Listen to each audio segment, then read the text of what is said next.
잇몸병 연구를 하면서 정말 충격적인 경험을 한 적이 있습니다. 하루에 3번씩 양치하던 70대 어르신의 잇몸이 오히려 녹아내리고 있었던 거예요. 치약도 좋은 걸 쓰고 정기적으로 스케일링도 받으셨는데 잇몸이 점점 내려앉고 피가 멈추질 않았습니다. 그분이 바꾼 건 단 하나였어요. 바로 양치의 방향과 각도였습니다. 저는 30년간 잇몸병을 연구해온 이정훈 박사입니다.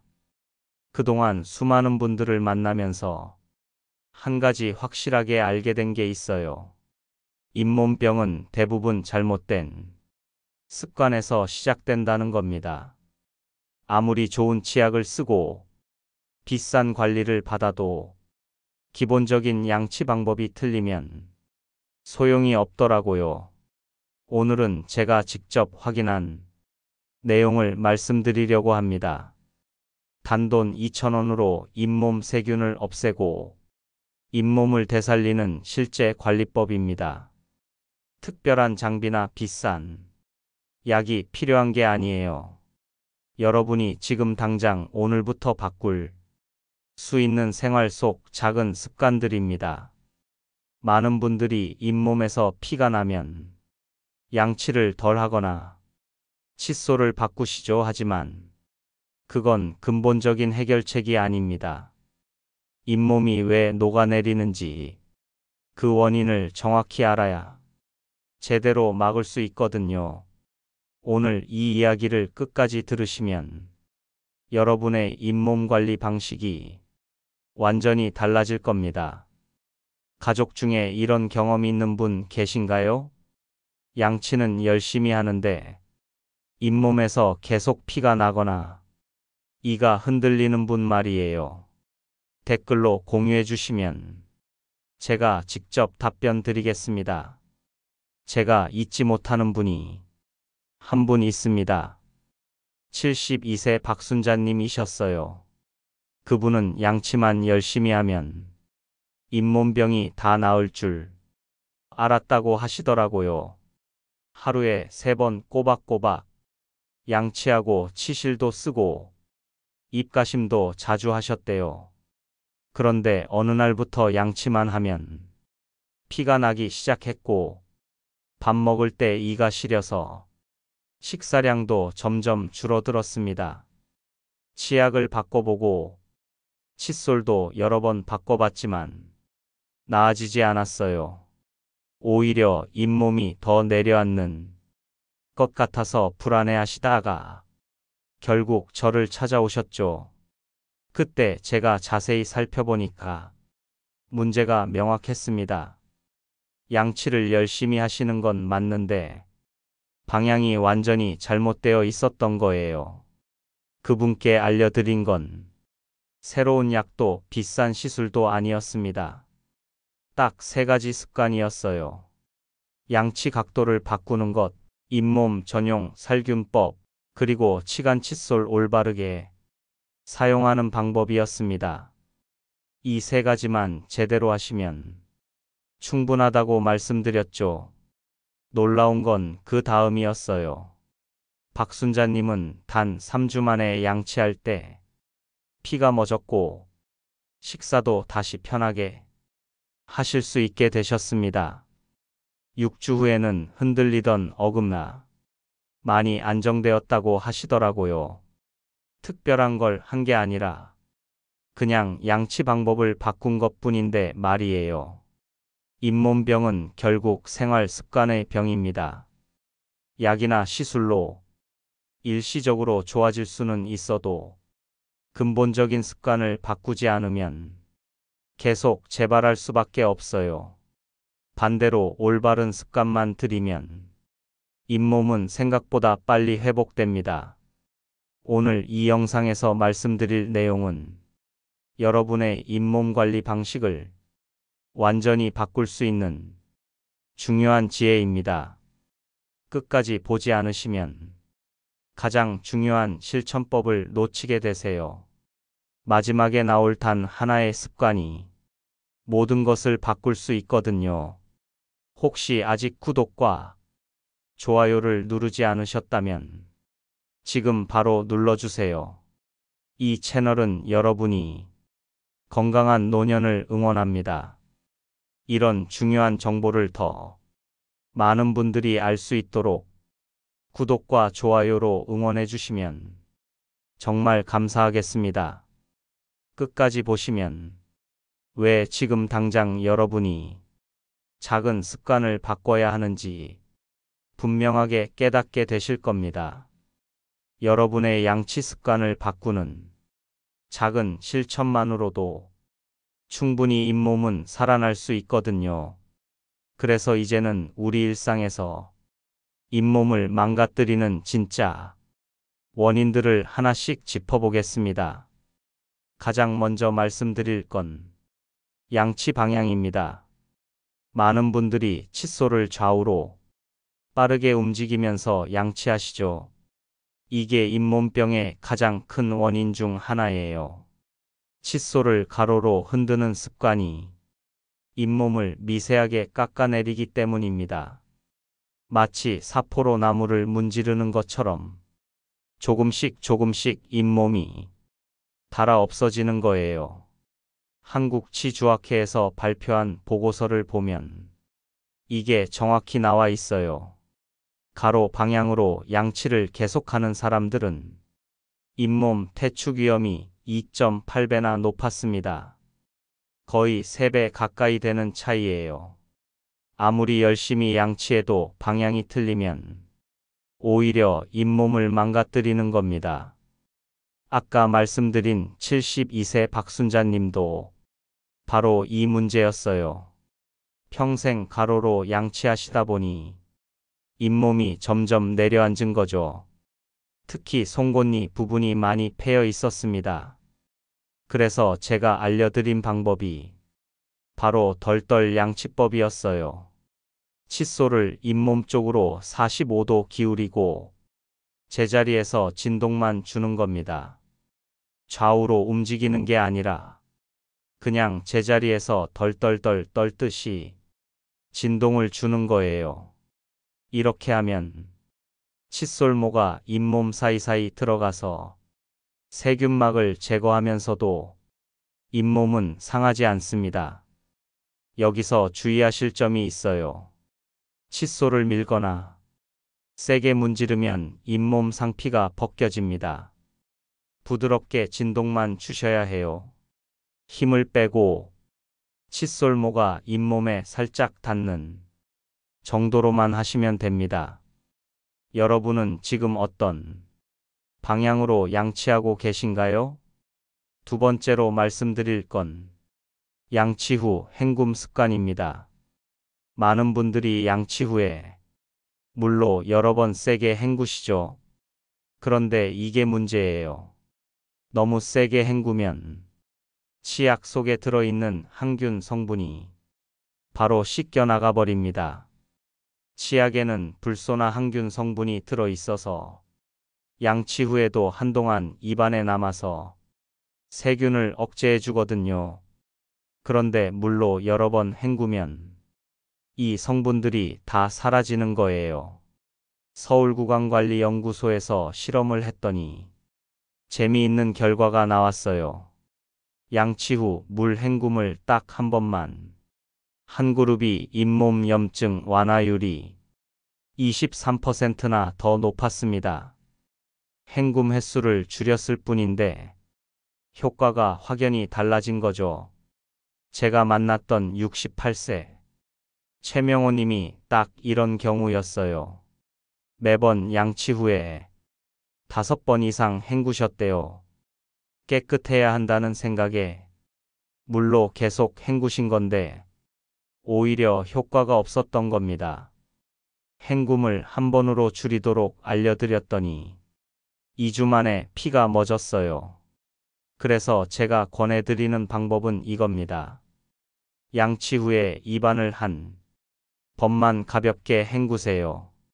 그리고 30분 동안은 아무것도 드시지 마시고요. 치약의 항균 성분이 입안에 남아서 계속 작용할 시간을 주는 거예요. 혹시 걱정되시는 분들 계실 텐데요. 치약 거품이 조금 남아도 괜찮습니다. 삼키지만 않으면 됩니다. 입안에 남은 불소나 항균 성분은 오히려 잇몸 건강에 도움이 되거든요. 혹시 여러분도 양치 후 물로 여러 번 헹구고 계신가요? 세 번째는 치간 칫솔과 치실 사용에 관한 겁니다. 사실 잇몸병의 80%는 치아 사이에 남은 세균막 때문에 생깁니다. 칫솔만으로는 치아 사이를 완벽하게 닦을 수가 없어요. 아무리 열심히 양치해도 치아가 맞닿은 부분은 칫솔모가 들어가지 못하거든요. 대한예방치약회에서 조사한 결과를 보면 이게 확실히 드러납니다. 치간 칫솔을 일주일에 5번 이상 사용하는 사람들은 치주염 발생률이 60%나 낮았어요. 반 이상 차이가 나는 겁니다.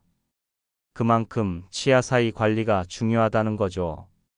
75세 정옥자님 사례가 기억에 남는데요. 그분은 치간 칫솔을 평생 써본 적이 없으셨대요. 처음에는 사용법도 어색해 하시고 귀찮아 하셨죠. 그런데 일주일만 꾸준히 하시더니 놀라운 변화가 생겼어요. 그동안 고민이었던 입냄새가 완전히 사라진 겁니다. 치아 사이에 끼어 있던 음식물, 찌꺼기와 세균이 제거되면서 냄새가 없어진 거예요. 치간 칫솔 사용법은 간단합니다. 식사 후 칫솔질을 하신 다음에 치간 칫솔을 치아 사이에 넣고 한 번만 넣었다 빼시면 돼요. 앞뒤로 왔다 갔다 하실 필요 없어요. 그냥 쑥 넣었다가 빼는 동작 한 번이면 충분합니다. 여기서 주의하실 게 있는데요. 무리하게 넣거나 너무 큰 사이즈를 쓰면 잇몸이 상합니다. 치아 사이 공간보다 살짝 작은 사이즈를 선택하셔야 해요. 약국에 가시면 여러 사이즈가 있으니까 자기 치아에 맞는 걸 고르시면 됩니다. 오늘 양치 후에 치간 칫솔 사용하셨나요? 네 번째로 말씀드릴 건 클로르헥시딘이라는 소독약에 관한 겁니다. 약국에서 쉽게 구할 수 있는 구강 소독제인데요. 많은 분들이 잇몸에 좋다고 해서 매일 사용하시는데 이게 문제가 될 수 있어요.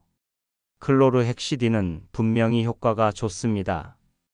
세균을 죽이는 능력이 뛰어나거든요.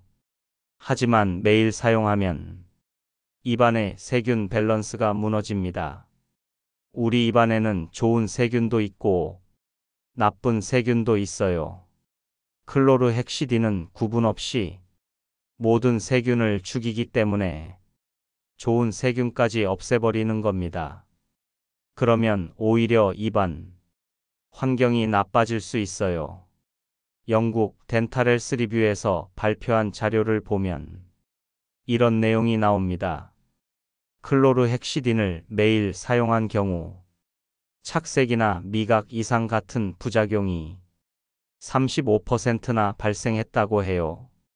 혀가 검게 변하거나 음식 맛을 제대로 느끼지 못하는 부작용이 생긴 거죠. 64세 이혜선님이 딱 이런 케이스였어요.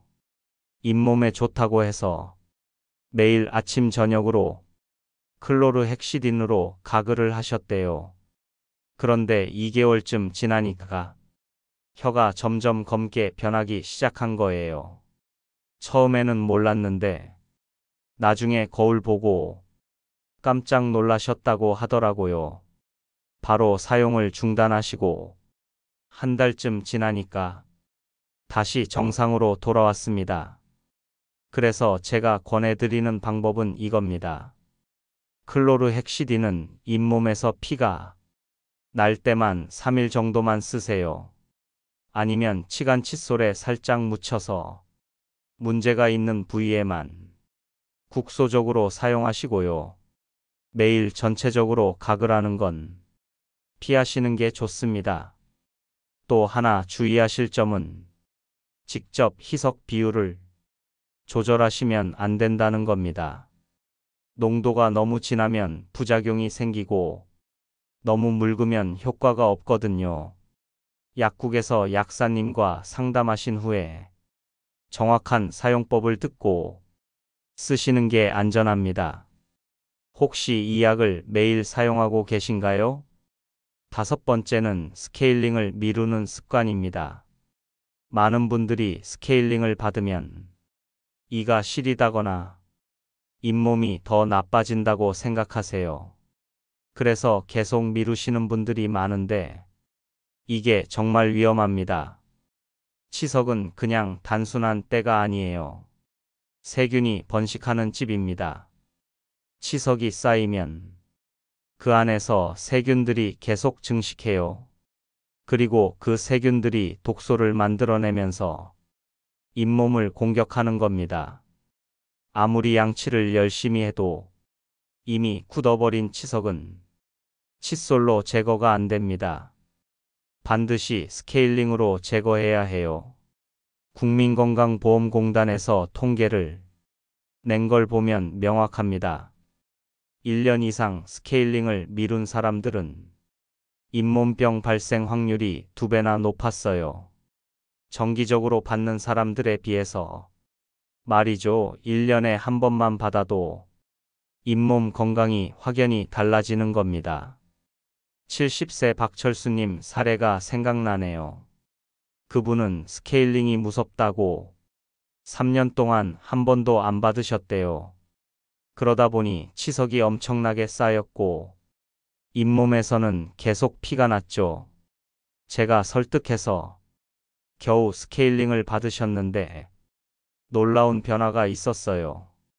일주일 만에 피나는 증상이 절반 이하로 줄어든 겁니다. 보험으로 1년에 한 번은 무료로 스케일링을 받을 수 있습니다. 그러니까 꼭 정기적으로 받으세요. 아깝다고 안 받으시는 게 오히려 나중에 더 큰 문제를 만듭니다. 스케일링 자체는 10분에서 15분이면 끝나요. 그 짧은 시간이 여러분의 잇몸을 1년 내내 지켜주는 겁니다. 스케일링 후에 하루 정도는 뜨겁거나 자극적인 음식은 피하시는 게 좋습니다. 잇몸이 민감해진 상태라서 자극을 받으면 불편할 수 있거든요. 미지근한 음식으로 부드럽게 드시면 금방 회복됩니다. 마지막으로 스케일링 받은 지 얼마나 되셨나요? 이렇게 잇몸이 녹는 진짜 원인 5가지를 말씀드렸습니다. 양치 방향, 헹굼 습관, 치간 칫솔 사용, 소독약, 오남용, 스케일링 미루기 이 5가지만 제대로 관리해도 잇몸은 충분히 회복할 수 있어요. 이제는 구체적으로 어떻게 관리하면 잇몸을 되살릴 수 있는지 실천법을 알려드리겠습니다. 먼저 알아두셔야 할 게 있어요. 잇몸은 한번 손상되어도 세포 재생력이 아주 높은 조직입니다. 뼈나 치아와 달리 잇몸은 꾸준히 관리만 하면 회복이 가능해요. 물론 완전히 사라진 잇몸뼈는 다시 자라기 어렵지만 잇몸 자체는 충분히 회복됩니다. 그러니까 너무 늦었다고 포기하지 마세요. 다만 주의하실 점은 세게 문지르거나 자극적인 치약을 쓰면 안 된다는 겁니다.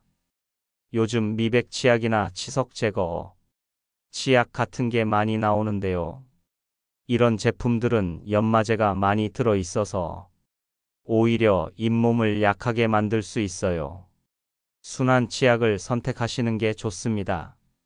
그럼 이제 구체적인 실천법을 하나씩 말씀드릴게요. 하루에 한 번은 5분 이상 잇몸을 마사지하듯이 칫솔질을 해보세요. 아침이나 점심에는 빠르게 양치하더라도 저녁 자기 전에는 시간을 좀 투자하시는 겁니다. 칫솔을 45도로 기울여서 잇몸과 치아 경계 부분을 부드럽게 진동시켜 주세요. 이때 TV를 보거나 음악을 들으면서 하시면 시간이 금방 가요. 처음에는 5분이 길게 느껴지실 수 있는데 익숙해지면 그냥 습관이 됩니다. 이렇게 천천히 꼼꼼하게 양치하는 습관만 들여도 잇몸 상태가 확연히 좋아져요.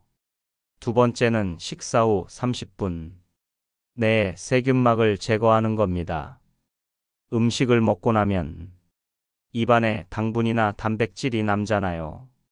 이게 세균의 먹이가 되거든요. 세균들이 이걸 먹고 산을 만들어내면서 잇몸을 공격하기 시작합니다. 그래서 식사 후 30분 이내에 양치를 하거나 최소한 물로라도 헹궈주시는 게 중요해요. 바쁘거나 외출 중이라면 물로 입안을 헹구는 것만으로도 효과가 있습니다. 음식물 찌꺼기를 씻어내고 산성도를 낮춰주거든요. 집에 계실 때는 꼭 양치를 하시고 밖에 계실 때는 물로 헹구시면 됩니다. 세 번째는 하루에 2번 따뜻한 물로 입안을 헹구는 겁니다. 아침에 일어나서 한 번, 자기 전에 한 번 미지근한 물로 1분 정도 입안을 헹궈주세요. 찬물보다 따뜻한 물이 혈액 순환을 도와서 잇몸 회복에 더 좋습니다. 너무 뜨거우면 안 되고요. 체온보다 살짝 높은 정도면 적당해요. 따뜻한 물이 입안 구석구석 돌면서 세균을 씻어내고 잇몸의 혈액 순환을 촉진시켜줍니다. 이렇게 간단한 습관인데 효과는 정말 좋아요. 네 번째는 양치 후에 치간 칫솔과 치실을 병행하는 겁니다. 앞에서 말씀드렸듯이 칫솔만으로는 치아 사이를 완벽하게 닦을 수 없어요. 양치를 하신 다음에 치간 칫솔로 치아 사이를 한 번씩 닦아주시고 특히 좁은 부분은 치실로 마무리해 주세요. 처음에는 귀찮게 느껴지실 수 있는데 익숙해지면 2분이면 끝납니다. 그리고 한번 습관이 들면 오히려 안 하면 찝찝해요. 치아 사이가 깨끗해지는 게 느껴지거든요. 특히 입냄새가 신경 쓰이는 분들은 꼭 해보세요. 확실히 달라집니다. 다섯 번째가 중요한데요. 잇몸에서 피가 나도 양치를 멈추지 마세요. 많은 분들이 피가 나면 양치를 덜 하거나 아예 안 하시는데 이게 가장 큰 실수예요. 피가 나는 건 잇몸에 염증이 있다는 신호거든요. 그럴수록 더 부드럽게라도 계속 양치를 해야 염증이 가라앉습니다. 물론 세게 하면 안 되고요. 부드럽게 진동만 주면서 양치를 계속 하시면 됩니다. 처음 며칠은 피가 날 수 있지만 일주일 정도 지나면 염증이 빠지면서 피가 멎어요. 이걸 참고 꾸준히 하시는 게 정말 중요합니다. 마지막으로 3개월마다 칫솔을 교체하세요. 칫솔모가 벌어지거나 닳으면 제대로 닦이지 않습니다. 아무리 좋은 칫솔이라도 3개월 이상 쓰면 세균도 번식하고 칫솔모도 손상되거든요. 달력에 표시해 두시거나 스마트폰 알람을 맞춰 놓으시면 잊지 않고 바꾸실 수 있어요. 여러분은 이 중 몇 가지를 실천하고 계신가요? 전부 다 한꺼번에 하려고 하면 부담스러우실 수 있어요. 하나씩 천천히 습관으로 만들어 가시면 됩니다. 이번 주는 양치 각도부터 바꿔보시고 다음 주에는 치간 칫솔을 더해보시는 식으로요. 이렇게만 꾸준히 해도 잇몸은 충분히 회복할 수 있습니다. 특별한 약이나 비싼 시술 없이도 말이에요. 결국 중요한 건 매일매일 실천하는 작은 습관이거든요. 이제 마지막으로 오늘 내용을 정리해 보겠습니다. 오늘 말씀드린 내용을 정리해 볼까요? 많은 분들이 잇몸병을 무서워하시지만 사실 잇몸은 회복력이 아주 강한 조직입니다. 제대로만 관리하면 충분히 되살릴 수 있어요. 나이가 들어서 당연히 잇몸이 나빠지는 게 아니라 잘못된 습관 때문에 나빠지는 겁니다. 오늘 우리가 함께 살펴본 잘못된 상식들을 다시 한번 짚어볼게요. 양치를 세게 하는 것, 양치 후 물로 여러 번 헹구는 것, 소독약을 매일 사용하는 것, 스케일링을 이런 습관들이 오히려 잇몸을 망가뜨립니다. 반대로 올바른 관리법은 이거였죠. 칫솔을 45도로 기울여서 제자리에서 진동만 주는 덜덜 양치법.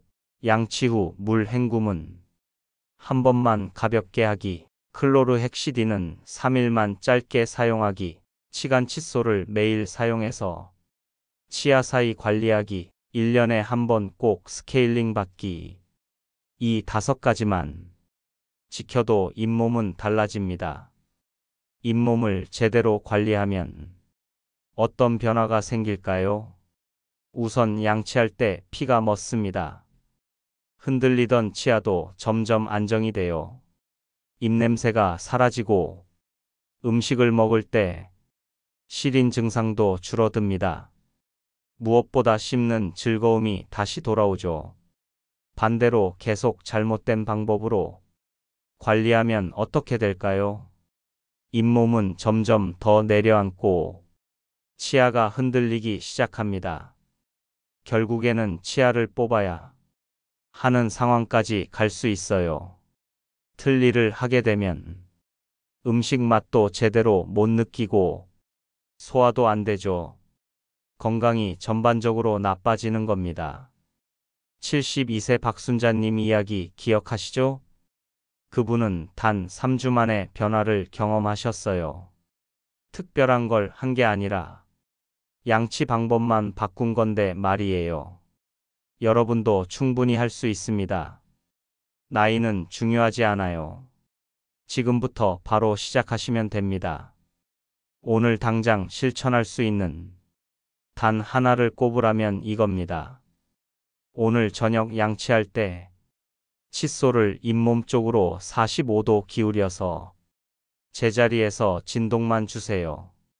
좌우로 움직이지 마시고 그냥 덜덜덜 떨듯이 진동만 주시는 겁니다. 그 한 가지로 잇몸은 분명 달라지기 시작할 겁니다. 한 달만 꾸준히 해보세요. 그러면 잇몸에서 피 나는 게 줄어드는 걸 느끼실 수 있을 거예요. 3개월 후에는 잇몸 색깔도 분홍빛으로 돌아오고 탄탄해지는 걸 확인하실 수 있습니다. 이게 바로 습관의 힘입니다. 다음 영상에서는 입냄새로 확인하는 잇몸 건강 신호를 알려드리겠습니다. 입냄새는 단순히 냄새 문제가 아니에요. 잇몸 건강이 중요한 신호거든요. 어떤 냄새가 나면 위험한지 냄새만 맡아도 알 수 있는 건강 체크법을 자세히 알려드릴게요. 오늘 내용이 공감되셨다면 구독과 좋아요 부탁드립니다. 이런 정보가 더 많은 분들에게 전해질 수 있도록 도와주세요. 그리고 여러분은 오늘부터 어떤 습관을 바꾸실 건가요? 댓글로 남겨주시면 제가 직접 응원의 댓글을 달아드리겠습니다. 건강한 잇몸으로 맛있게 드시고 행복한 노년 보내시길 바랍니다. 감사합니다.